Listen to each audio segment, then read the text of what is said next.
말씀은 신약성경 누가복음 6장 24절에서 26절입니다. 신약성경 99페이지 24절에서 26절 말씀을 읽겠습니다. 그러나 화 있을진저 너희 부요한 자여 너희는 너희의 위로를 이미 받았도다. 화 있을진저 너희 이제 배부른 자여 너희는 줄이리로다. 화 있을진저 너희 이제 웃는 자여 너희가 애통하며 울리로다. 모든 사람들이 너희를 칭찬하면 화가 있도다. 저희 조상들이 거짓 선지자들에게 이와 같이 하였느니라. 아멘.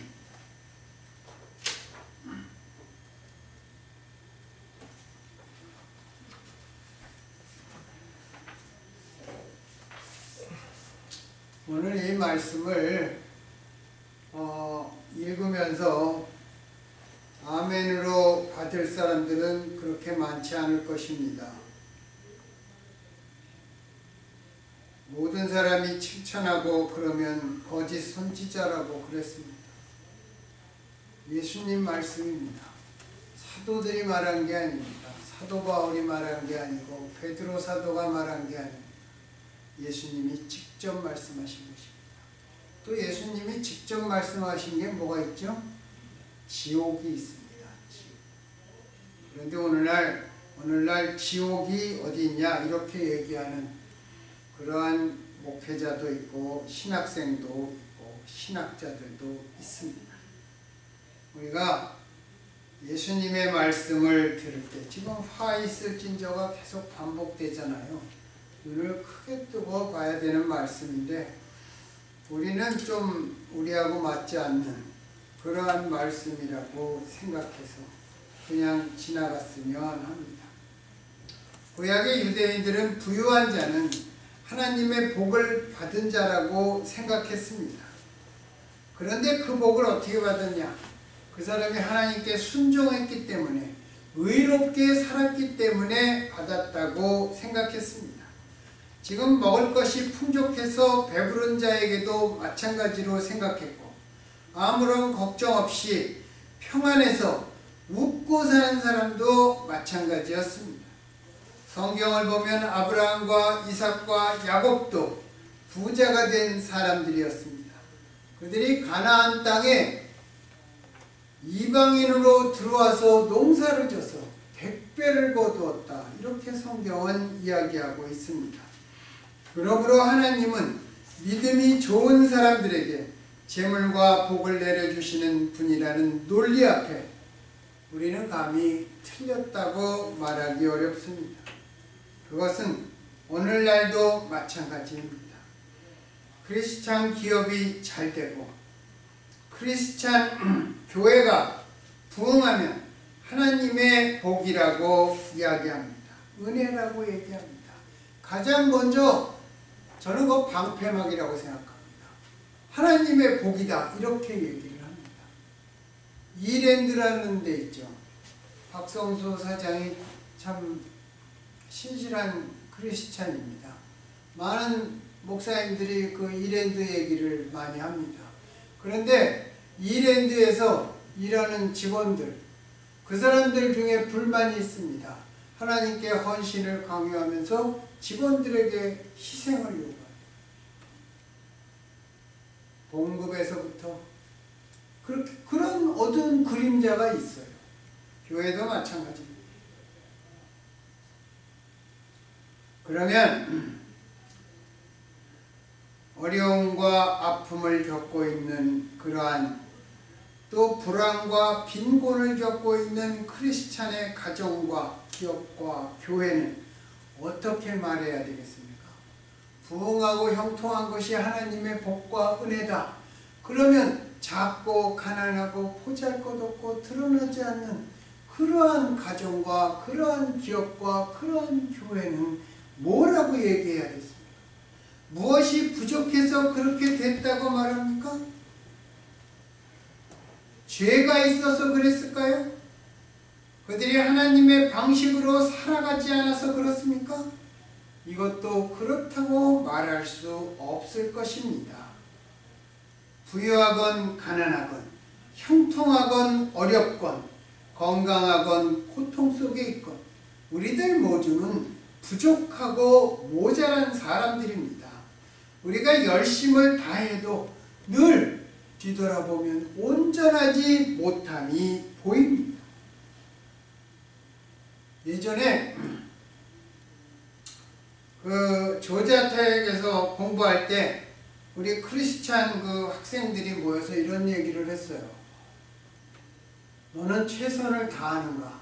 그 주제로 얘기를 했습니다. 이제 다 리서치를 하고 있으니까 아무도 거기에 대해서 최선을 다한다는 대답을 하는 사람이 없었습니다. 빈투성이들이 너무 많이 보였기 때문입니다. 열심을 다해도 늘 온전하지 못합니다. 열심을 다해도 처음에 가졌던 순수함과 순전함이 계속 이어지지 못하는 것이 우리들의 모습입니다. 그래서 우리의 속담에 작심삼일이라는 그러한 말이 나왔을 것입니다. 그럴 때 우리는 우리에게 보이지 않는 하나님의 뜻과 계획과 때가 있을 것이다. 그렇게 얘기하면서 서로에게 위로를 주려고 합니다. 그리고 우리의 가치관과 주님의 가치관이 다른다는 것을 인정하고 형통할 때나 곤고할 때나 그 어떠한 상황 속에서 우리가 자만하지도 말고 낙담하지도 말아야 하겠습니다. 우리 눈에는 하나님의 뜻과 계획이 보이지 않기 때문에 그렇습니다. 예수님의 말씀들을 들을 때마다 주님은 우리의 생각과 반대로 말씀하시는 경우가 많습니다. 그런데 우리가 처해 있는 상황에서는 쉽게 그 말씀을 이해할 수 없습니다. 오늘 본문에서 말씀하시는 예수님의 가치관은 저는 이게 거꾸로 가치관이라고 생각합니다. 우리의 이해를 초월합니다. 우리가 이해할 수 없습니다. 그러나 믿음으로 예수님께서 직접 하신 말씀이니까 이 말씀이 내 생각보다는 맞는 말씀일 거야. 그렇게 생각합니다. 그리고 지금 당장 이 말씀이 이해가 되지 않아도 언젠가 이 말씀에 내가 수긍하고 동의하는 그러한 날이 있을 것이라고 생각합니다. 어떤 부자 청년이 예수님을 찾아왔습니다. 선생님, 내가 영생을 얻고 싶은데 어떻게 하면 되겠습니까? 예수님이 뭐라고 물어봤죠? 계명이 있다고 했어요. 그러니까 나는 계명을 다 지켰습니다. 그러니까 예수님께서 그 청년의 마음이 재물에 집착되어 있는 것을 아시고 부자가 천국에 들어가는 것은 낙타가 바늘기로 지나가는 것보다 더 어렵다고 말씀하시면서 내 재물을 다 팔아서 가난한 사람들에게 나눠주고 그리고 나서 나를 따르라. 그리하면 영생을 얻게 될 것이다. 그렇게 말씀하셨습니다. 제가 여기에서 궁금했던 게 이런 것입니다. 예수님이 보통 제자들을 부를 때 나를 따르라 그렇게 말씀하셨죠. 그죠? 베드로, 안드레, 마태, 야고보, 요한 다 그렇게 부르셨습니다. 그런데 이 청년에게는 네가 가지고 있는 것을 팔아서 다 가난한 사람들에게 주고 그리고 난 다음에 나를 따라라. 재물을 파는 것이 먼저였습니다. 우리들에게도 재물일 수도 있고 다른 것일 수도 있습니다. 네가 추구하는 너의 꿈을 다 포기하고 나를 따라. 그렇게 얘기할 수 있습니다. 그게 마가복음 8장 34절의 말씀입니다. 누구든지 나를 따라오려거든 자기를 부인하고 자기 십자가를 지고 나를 따르라는 것입니다. 첫 번째가 무엇입니까? 자기를 부인하라는 것입니다. 네가 가지고 있는 생각과 계획을 부인하라는 것입니다. 여러분, 그게 얼마나 어려운 일인지 생각을 해보시기 바랍니다. 이 부자 청년에게 예수님은 영생과 재물을 통째로 맞바꾸라고 말씀하셨습니다. 영생과 재물을 정말 통째로 맞바꿔라. 그 말을 들은 부자 청년은 얼굴에 근심하는 빛이 가득해서 돌아갔습니다. 그래도 이 부자 청년은 근심이라도 했습니다. 저 같으면 아마 근심도 안 했을 것 같아요. 말도 안 되는 소리를 하고 있어. 그리고 뒤돌아서서 그냥 갔을 것입니다. 주님이 가르치신 영생의 길은 그 청년에겐 중요한 길이 아니었습니다. 첫 번째 선택이 아니었습니다. 차라리 재물을 손에 쥐고 육신의 삶을 넉넉하고 윤택하게 사는 것이 더 중요했습니다. 이 땅에서의 재물과 하나님 나라의 영생을 바꿀 수 없었던 것입니다. 예수님의 가치관과 부자 청년의 가치관은 하늘과 땅의 차이만큼 달랐습니다. 우리가 생각하는 가치의 우선순위도 이 부자 청년처럼 예수님과 많이 다를 것입니다. 예수 믿는다고 우리가 신앙 얘기 많이 하지만 우리의 가치관을 들여다보면 예수님과 많이 다르다는 것을 인정해야 합니다. 들여다보지 않고 믿음 생활하는 것처럼 하니까 그것이 볼 수 없는 것입니다. 예수님의 제자들도 마찬가지였습니다. 제자들은 헤롯 대왕이 46년에 걸쳐서 건축한 그 예루살렘 성전을 바라보면서 예수님께 그 웅장함과 아름다움에 경탄하며 주여 저 미석과 헌물로 꾸민 성전이 얼마나 아름답습니까? 이렇게 말했습니다. 그러니까 예수님이 뭐라 그랬죠? 날이 이르면 돌 하나도 돌 위에 남지 않고 다 무너뜨려지리라. 그렇게 말씀하셨습니다. 똑같은 것을 똑같은 시기에 같이 보면서도 나오는 반응이 달랐던 것입니다. 가치관이 달랐기 때문입니다. 여러분, 그 세계관과 가치관이라는 것이 있죠. 그게 학문적으로 데피니션을 주면 되게 복잡한데 이렇게 생각하면 쉽습니다. 세계관은 내가 어떤 것을 봤을 때 내 눈에 무엇이 들어오느냐, 그게 세계관입니다. 그리고 그것을 보고 내게서 어떤 반응이 나오나, 그게 가치관입니다. 예수님을 재판한 당시의 유대 총독 본디오 빌라도는 지상왕국이 최고라고 생각했던 사람이었습니다. 그런데 예수님은 내 나라는 이 세상에 속하지 않았다. 그렇게 분명하게 선을 그었습니다. 우리도 예수님을 볼 때 예수님과 우리 사이에 엄청난 차이가 있다는 생각이 듭니다. 어떤 때는 도저히 넘을 수 없는 장벽이 있는 것 같습니다. 오늘 본문 말씀도 우리의 기준과는 정반대의 말씀으로 우리가 받아들이기 불가능한 말씀으로 보입니다. 우리는 대부분 큰 부자는 아니더라도 재물로 고생하는 것을 원하지 않습니다. 어느 정도 넉넉해야 살지 않겠습니까? 굶주리고 배고프지 않기를 바랍니다. 우리 자녀가 밥 못 먹고 굶주리고 목말라서 울 때 부모된 마음이 얼마나 쓰리겠습니까? 그리고 내가 눈물 흘리는 것은 그렇다고 치고 자녀가 눈물 흘리는 것을 볼 때 그것이 감당이 되던가요? 또 우리가 가난하면 마음과 생활에서 각박해지기 쉽습니다. 척박한 음식을 계속 먹어야 한다면 광야 땅을 지나갔던 이스라엘 백성들처럼 맛있는 음식, 고기 반찬 때문에 이집트의 노예 생활을 그리워하게 되는 것입니다. 그리고 지금 울게 되면 그 우는 원인이 다 있죠. 눈물이 울지 않으려고 해도 눈물이 떨어질 때 우리는 상실감과 절망감으로 살아가야 합니다. 그리고 특별히 고통을 받아봐야 인간은 나의 죄를 생각하는 것입니다. 모든 것이 평안하고 정말 아무런 걱정이 없을 때 인간은 죄를 생각하지 않습니다. 절대로 생각하지 않아요. 이거 제가 지금까지 만나본 수십 명으로부터 다 듣고 함께 나눈 얘기입니다. 고통받지 않은 사람들은 말로만 회개를 합니다. 가슴에 눈물을 흘리며 회개하지 않습니다. 그래서 아픔이 그래서 필요한 것 같아요. 우리들에게.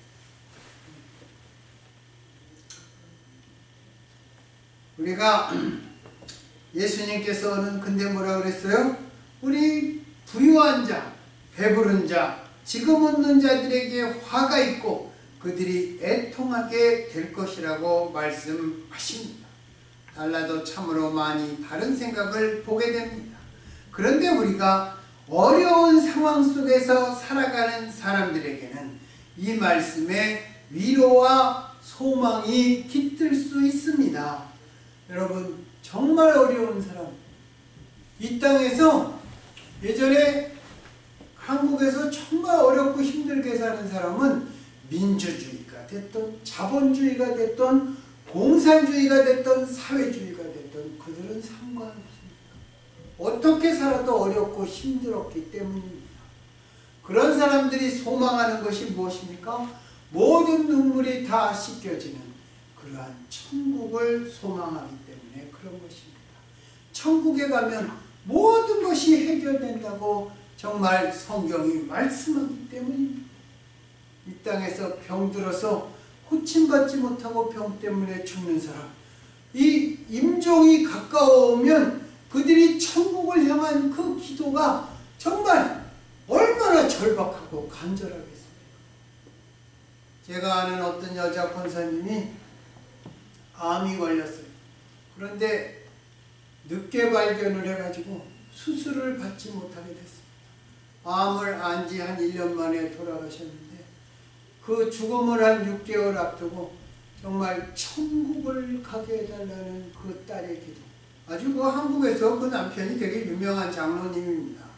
그런데 그 권사님이 자기가 6개월 남겨놓고 나의 부활, 영생을 위해서 기도하는데 기도할 때마다 이 기도가 천국에 가서 팍팍 꽂힌다는 그러한 것을 저한테 말씀을 해요. 저는 아직까지 영생에 대한 그런 기도는 안 하는데 그 권사님 그렇게 이야기를 하더라고요. 모든 것이 해결된 천국을 사모할 수밖에 없는 것입니다. 산상복음에서 예수님은 심령이 가난한 자, 지금 애통하는 자가 복이 있다고 말씀하셨습니다. 그런데 영어로 보면 Blessed are the poor in spirit, Blessed are those who mourn, 그렇게 얘기합니다. 그대로 직역하면 복 있는 사람이 누구냐? 심령이 가난한 사람이다. 복 있는 사람이 누구냐? 지금 애통하는 사람이다. 그렇게 얘기하셨습니다. 우리는 가난한 자가 복받은 자라고 생각하지 않습니다. 지금 눈물 흘리며 애통하는 자가 복받았다고 생각하지 않습니다. 우리는 그것을 불행이라고 생각합니다. 왜 가난하고 왜 애통해야 합니까? 내가 지금 겪고 있는 어려움이 내 정말 의지나 내 심령으로 감당하지 못하기 때문에 그런 것입니다. 내 결단과 결심, 내 아픔 그 속에서 그대로 풀리지 않으니까 마음이 답답해지고 절박해지고 각박해져서 애통해 하는 것입니다. 반대로 부유한 자, 배부른 자, 지금 웃는 자, 사람들에게 칭찬을 받는 자가 화가 있다는 말씀도 우리는 이해할 수 없습니다. 세상 사람들은 이것을 복이라고 얘기합니다. 재물이 있고 건강하고 등 따숩고 배부르고 주변에서 칭찬받고 아무런 걱정이 없으면 복받았다고 우리는 말합니다. 그런데 예수님은 이게 복이 아니라 화라고 말씀하십니다. 왜 예수님의 가치는 우리와 엄청난 차이가 있습니까? 왜 사람들이 복이라는 것을 예수님은 화라고 하시고 사람들이 불행이라고 생각하는 것을 복이라고 하시는 것일까요? 사도 바울은 아마 이것을 이해한 것 같고 사도들도 이것을 이해한 것 같습니다. 사도 바울이 그 고린도서에서 뭐라고 말씀합니까? 우리가 바라는 것이 다만 이생뿐이면 이 땅에서 우리만큼 가난한 자가 없다. 그렇게 이야기하고 있는 것입니다. 왜 우리는 예수님께서 화라고 하시는 것을 복이라고 움켜쥐고 놓지 않으려고 하는 것일까요? 잘 모르겠습니다. 생각을 여러 번 해봤지만 잘 모르겠어요. 만약 예수님께서 우리에게 하늘의 기준, 하늘의 가치를 가르치시는 것이라면 우리는 이 땅의 것, 이 땅의 가치로 살아간다는 것입니다. 왜 우리는 이 땅의 것, 육신적인 것들에 집착하게 되었을까요? 이 땅의 것에 집착한다는 것은 하늘의 것보다 이 땅에서의 소유를 더 소중하게 여긴다는 것입니다. 부자 청년이 그랬고 자본주의 사회가 그렇습니다. 이 땅의 것을 더 소중하게 여기게 된 이유는 아마 그 시작이 에덴 동산의 타락이었을 것이라고 생각합니다. 아담과 하와는 하나님의 명령을 어기고 선악과를 따먹었습니다. 내가 주인이 되고 싶었습니다. 그때부터 하나님과의 교제가 끊어졌습니다. 하나님과의 교제가 끊어지니까 부부 사이에도 형제 사이에도 금이 가고 서로의 참모습을 가렸습니다. 그건 하나님 나라의 방식이 아닙니다. 이 땅의 방식과 가치가 천국의 방식을 대신해 버린 것입니다. 선악과를 바라볼 때 아버지가 아닌 이 세상에서부터 온 육신의 정욕, 이생의 자랑, 안목의 정욕이 인간들의 가치가 되어버렸기 때문입니다. 그 정욕과 자랑이 영원한 것들을 바라볼 수 없도록 인간의 눈을 가렸습니다. 그래서 복과 화를 판단하는 우리의 기준이 뒤바뀌게 된 것 같습니다. 이런 우리를 구원하시려고 천국의 기준으로 새롭게 하시기 위해서 오신 예수님께서는 분명히 다른 가치관을 말씀하실 수밖에 없었을 것입니다. 우리가 우리의 죄 때문에 올바른 기준을 가질 수 없었다는 그러한 사실을 우리가 인정한다면 우리는 예수님의 말씀과 기준에 귀를 기울여야 할 것입니다. 참으로 어려운 일이고 어려운 방식이지만 천국을 소망하며 살아가는 우리들은 그 주님의 말씀 앞에 귀를 기울여야 할 것입니다. 우리의 기도를 주님께서만 귀를 기울이기를 원하지 말고 주님의 말씀에 우리의 귀를 기울여야 합니다. 오늘 읽은 본문의 세 가지 의미를 생각해 볼 수 있습니다. 첫 번째가 예수님은 우리에게 영원한 복을 바라보라고 말씀하십니다. 하나님 나라와 영생과 영원하신 하나님의 존재에 대해서 또 우리가 하나님 나라에서 누릴 영원한 기쁨과 복을 바라보라고 하십니다. 두 번째는 영원하지 못한 있다가 없어질 이 세상 것들에 집착하지 말라고 하십니다. 여러분 화무 11홍이라는 말 아시죠? 꽃은 열흘을 못 가는 것입니다. 아무리 꽃이 예뻐도 열흘 이상 피는 꽃이 드뭅니다. 그것을 알면서 세상의 것들에 집착하지 말라고 하십니다. 그리고 대신 영원한 하늘나라를 바라보라고 하십니다. 이 땅의 것에 집착하다가 지옥에 가는 것보다 있다가 없어질 것들로부터 마음의 자유함을 가지라고 말씀하는 것입니다. 영원한 것들을 얻기 위해서 우리는 가난함도 선택할 줄 알아야 합니다. 그러나 우리 스스로 선택하기보다는 주님께서 우리에게 대한 어떤 특별한 사랑, 어떠한 뜻이 있어서 우리를 가난의 그러한 길로 인도하실 수도 있습니다. 그 길에서 우리는 배고픔을 견디는 것도 배워야 하고 때로는 내 자신에 대해 포기하는 그 눈물도 흘려야 하는 것입니다. 믿음에 대한 오해와 비방을 받더라도 그것을 하나님의 복으로 정말 언젠가, 지금은 우리가 그것을 알지 못하지만 하나님의 복으로 언젠가 생각하는 날이 온다는 것입니다. 영원한 것을 일시적인 것으로 바꾸지 말라는 것입니다. 그리고 일시적인 것으로 영원한 것을 판단하지 말아야 하겠습니다. 에콰도르의 이 시카고 인근의 피튼 대학 졸업하고 거기에 교수 자리까지 제안받았던 짐 엘리엇이 있습니다. 에콰도르를 선교해 갔습니다. 들어가다가 권총도 가지고 왔는데 에콰도르 그 토인들한테 그냥 창에 찔려서 죽었어요. 죽어가면서 짐 엘리엇이 적어놓은 게 있습니다. 일시적인 것으로 영원한 것을 판단하지 마라. 영원한 생명이 있었기 때문에 그들은 복음을 전해보지도 못하고 그들은 그 마을 입구에서 창에 찔려 죽었습니다. 그 다음에 이제 짐 엘리엇의 부인 미세스 엘리엇이 거기에 가서 그냥 간호사로 그냥 사람들의 질병을 고쳐주고 치료하면서 지냈습니다. 그리고 몇 년이 지나니까 그 짐 엘리엇을 죽였던 그 에콰도르 토인들이 주장이 와서 당신은 도대체 누군데 우리의 병을 고쳐주는가? 우리는 당신을 천사라고 부른다.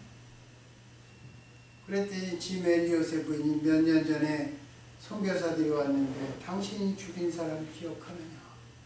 그러니까 그때 우리가 사람들을 죽였다. 내가 그 중에 한 사람의 부인이다. 그렇게 하니까 그 온 마을이 통곡하며 그들이 회개하고 그들이 예수를 믿게 되었습니다. 그 중에 몇 사람이 시카고에 와서 간증을 했다고 하는데 그 중에 한 사람이 그렇게 얘기했대요. 내가 짐 엘리엇을 죽인 장본이다. 내가 참으로 그를 찔렀다. 그는 총이 있는데 우리를 쏘지 않았다. 그 총은 짐승으로부터 자기들을 보호하기 위해서 가져온 것 같다. 짐 엘리엇 정말 죽어가면서 훌륭한 말을 남겼습니다. 일시적인 것, 있다가 없어질 것을 가지고 영원한 것을 판단하지 말라. 그렇게 적어놓고 죽었습니다. 지금 내가 웃는 것은 배가 불러서 웃는 것입니다. 지금 내가 웃는 것은 재물이 넉넉하기 때문에 웃는 것입니다. 여유가 있기 때문에 웃는 것입니다. 칭찬을 받기 때문에 웃는 것입니다. 예수님 때문에 웃는 것이 아니라 나 때문에 웃는 것입니다. 안 그렇습니까? 본문 바로 앞에 누가복음 26장 20절에서 23절에 보면 복 있는 자가 나오고 23절에 그날에 기뻐하고 뛰놀라 하늘에서 너희 상이 큼이라고 주께서 말씀하셨습니다. 이 웃음, 하늘에서 기뻐하고 뛰놀며 나오는 이 웃음은 어떤 웃음입니까? 예수님 때문에 웃는 웃음입니다. 예수님 안에는 이 세상에서 줄 수 없는 영원한 평안과 소망이 있기 때문에 실패해도 아파도 가난해도 기뻐할 수 있는 이유가 있는 것입니다. 우리는 언제 어떤 때 웃습니까? 우리는 어떤 종류의 웃음을 가지고 있습니까? 영원한 웃음을 얻기 위해 고난의 길을 통과해야 한다면 주께서 우리를 그리로 데려가실 것입니다. 우리는 원망하고 불평하는 와중에 주께서 우리를 데리고 지나가실 것입니다. 우리가 정말 힘들어하면 그때는 우리를 안고 가실 것입니다.